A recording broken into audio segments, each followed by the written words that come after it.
Now, D-U-Z, does, brings you the Goldbergs.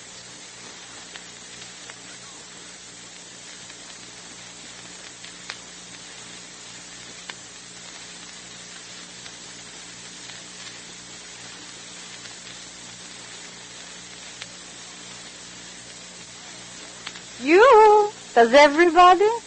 There's Molly, folks. That means your friends the Goldbergs are here. Brought to you by Does, the new kind of soap that does everything in your wash.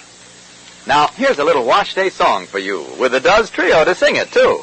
There was a lady who didn't know does best. She didn't know does everything. On wash day she had a tough time, oh yes, for she scrubbed and scrubbed away, poor thing.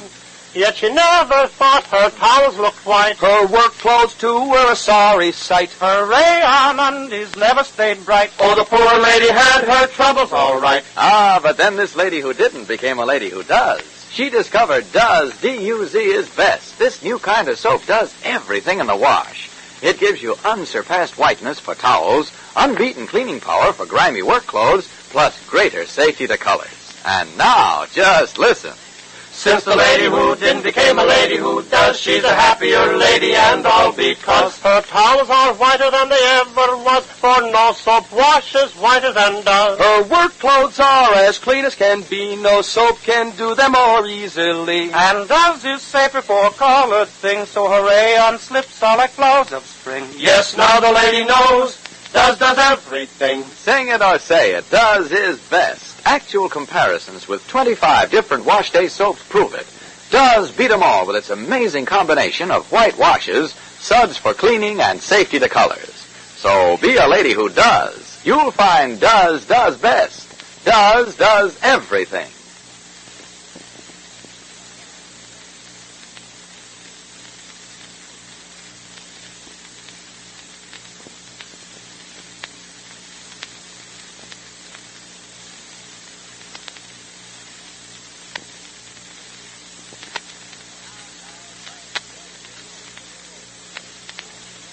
Now, Does invite you to visit the Goldbergs.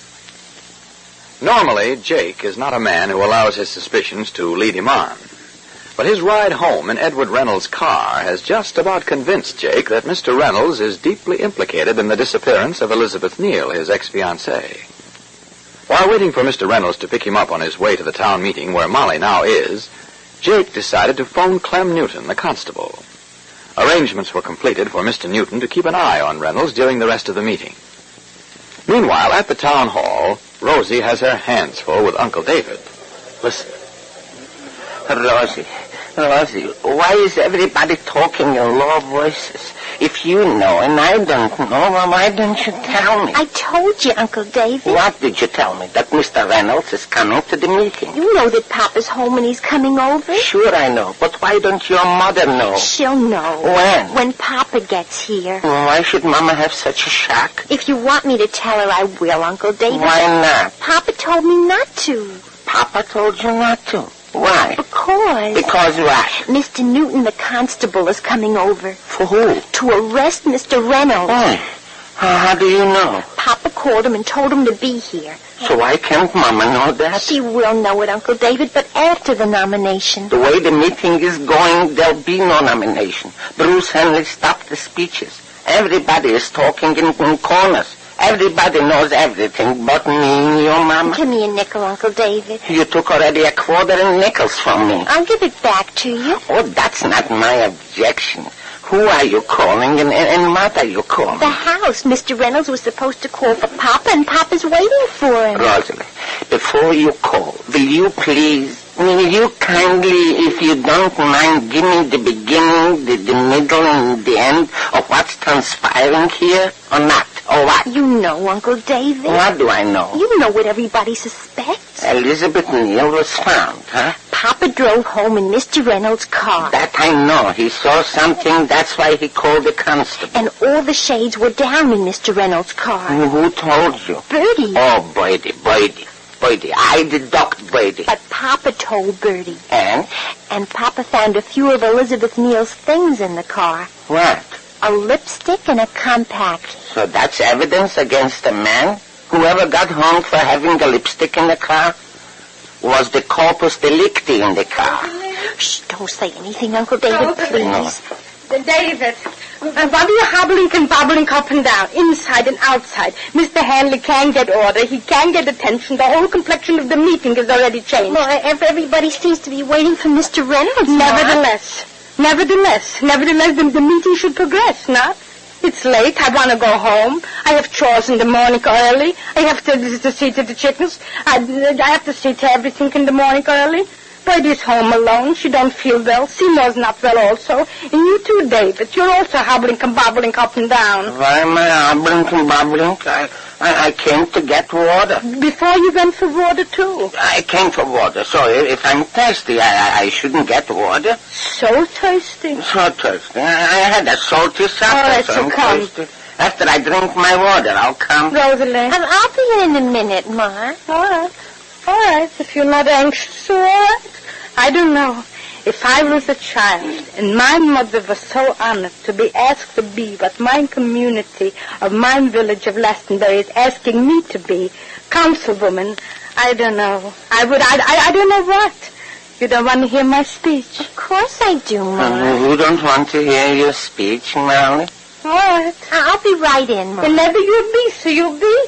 All right. Whenever you'll come, so you'll be. Rosalind, here's a nickel, and call quickly and see if Papa left yet. If Mr. Reynolds called for him. Here. Is that a nickel? What then is it? It's a penny, Uncle David. Oh, down to my specs. I can't see from here to there. Here, is that a nickel? Yes, thanks, Uncle David. All right, so call. Hello? Maybe. Wait a minute, Uncle David. Hello, operator? I want the Goldbergs, please. Rosie. Yes. Maybe we should tell Mama. But that'll be the end of the meeting then, Uncle David. It'll be the end anyway when they arrest Mr. Reynolds. If. Hello, Bertie? Well? Yes? Well, can my father leave? Yes? When? A word let me hear. All right. All right, again all right. All right, goodbye, Bertie. Well? Papa's coming over alone. Where's Mr. Reynolds? Mr. Reynolds called Papa to tell him not to wait for him, and I'll meet him here at the meeting. You believe it? What do you think, Uncle David? I don't know what to think. But Papa is coming. Yes. And where's the constable? Maybe we should tell him to go to Mr. Reynolds' house and not wait for him here. Well, let's wait for Papa before we do anything. If Mr. Reynolds is guilty, you'll never see his face in the meeting hall, Rosalie. That much criminology of human nature your Uncle David knows. Well, I'll tell Bruce Hanley that Papa's coming, and to get the nomination over as quickly as he can. Yes. All right. Yes, Nora? Yes, Molly, darling. Go inside to the meeting. Bruce is looking for you. I am, Nora. Go, David. I am, Molly. Aren't you coming, Nora? I am. I will. You're not coming, Molly, dearest? I will. I'm thirsty. Go. So don't stand. Oh, can't we wait for you? To watch me swallow a glass? You have to wait. Bruce is impatiently waiting for everybody so he can close the door. Well, then he's waiting for you too, Ma. And he's waiting for you too, Molly. I'll be right in. I'll be right there. All right. Go, and I'll be right there. I'll be right there. I said, I'll be right there. Oh. Hello? Hello, operator. I'm on the Goldbergs residence, please, and an emergency and quickly.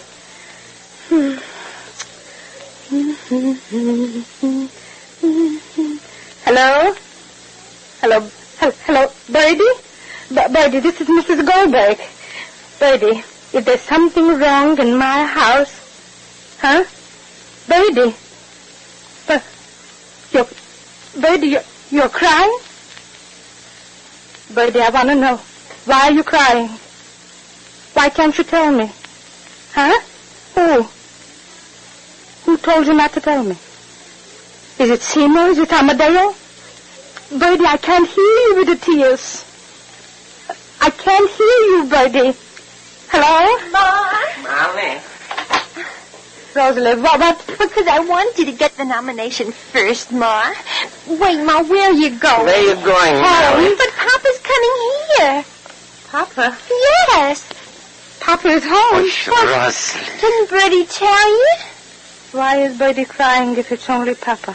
Why is she crying? Mr. Reynolds is... What, Mr. Reynolds? Jake was waiting for Mr. Reynolds. Yes, I want to know everything. You must wait. But everything I want to know. Every syllable I want to know.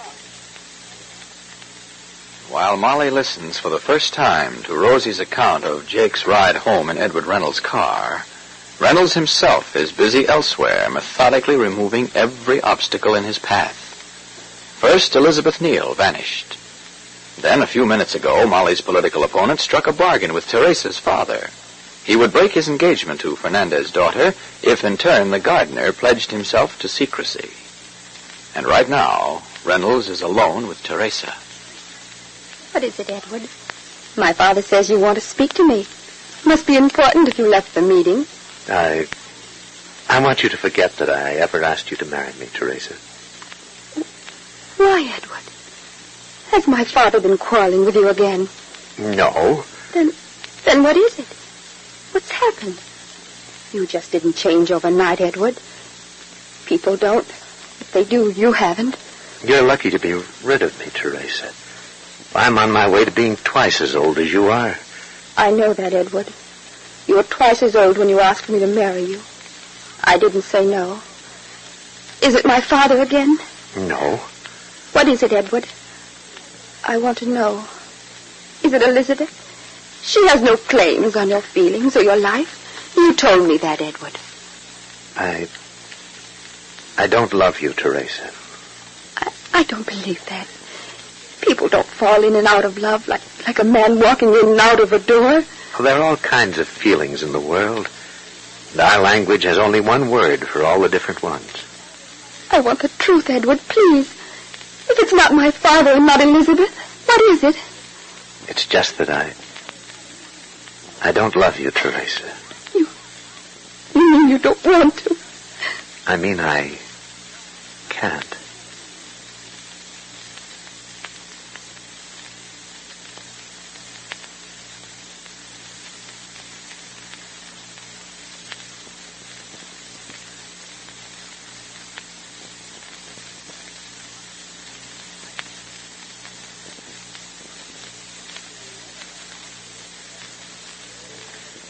To the unimaginative, a hospital bed is like any other bed. Oh, it looks a little different, that's all. A little higher, and of course it has wheels. But a hospital bed is more than that. It's a haven. A place where broken, hurt soldiers can rest between cool, white sheets. A place where burned bodies find comfort. Mangled arms and legs are made whole. It would be a good feeling to know you were helping to provide and maintain a hospital bed, wouldn't it? Well, every American housewife can do just that. 30 pounds of used kitchen fat are needed to help equip one hospital bed for a year. Help equip it with surgical bandages, morphine, antiseptics, and sulfa drugs. Used kitchen fat is greatly needed in the manufacture of those supplies. Used fat from your kitchen. So save every possible drop. Drippings from your broiler, the fat from your frying pan. As fast as you fill a can, rush it to your meat dealer. He'll give you 2 red ration points for every pound.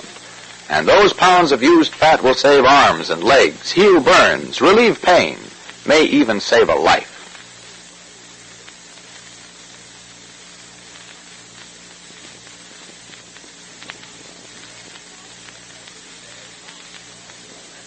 Well, some men are ruled by their emotions, but Edward Reynolds is master of his. Whatever it is he is anxious to keep secret, it must be extremely important to himself to lead him to a self-willed break with the woman he loves. Be sure to listen to the next episode of The Goldbergs, written for you by Gertrude Berg. This is Clayton Collier saying good day for the makers of Does, the soap that does everything in your wash. Help fight the battle against waste. When you do dishes, don't waste soap. It contains materials needed on the battlefronts.